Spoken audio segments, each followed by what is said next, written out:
between you and your evils. Now, along with the salah, and we see these two things attached very heavily in the Quran, with the third pillar of Islam, which would be the zakah, or the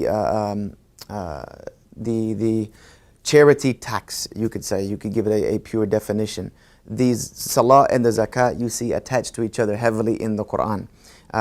The zakah is something that not a lot of new Muslims know about, and not a lot of even Muslims who have been Muslim all their lives even understand zakah whatsoever.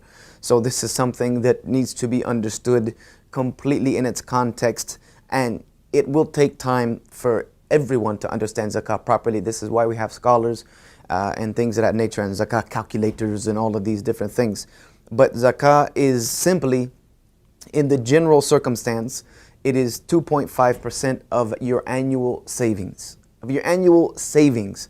That means that if you have money that you set aside, you have a savings account or a savings piggy bank or whatever it is, you save a certain amount of money. Let's say you save $1,000 on the side, and you have that $1,000 saved for one lunar year, according to the lunar calendar. After that lunar year passes, then 2.5% of that must be given to the poor. And there are also categories of people who are eligible for zakah. And a lot of people are frightened by zakah because they don't understand it. They'll think, oh my goodness, I barely make enough money to pay my bills. How am I going to give 2.5% of my money away? Number one, if you do not have savings for over the period of a lunar year, zakah is not obligatory upon you. You don't have to pay zakah. But number two, if you do have it, that 2.5% you give is actually a means of purification for your wealth. And actually it is a means of increase. Zakah also means increase. It increases your wealth. It is an assurator from Allah to increase your wealth. It is an ibadah in and of itself to give the mandated zakah.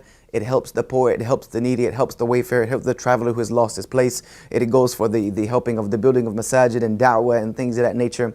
And then it helps you personally. So zakah is a pillar in Islam. It is a pivotal part of Islam. And zakah is one thing, subhanAllah, that if the world understood the realities of zakah, we would live in a much better place. Because if you look at the statistics, let's just say of America, one of the most affluent countries in the world, where 10% of the population owns 90% of the wealth. If those 10% of people who own 90% of the wealth paid zakah just once, they could realistically help about every impoverished country throughout the world. They would be able to facilitate almost every single impoverished country in the world to get back to a place of stability and being able to sustain themselves. And that's very sad when we look at the world today and we see the man-made and the man-created famines all over the world going on in Asia and in Africa and in other places. We realize that if zakah was something that was instituted as a legislated act within any single society, that we would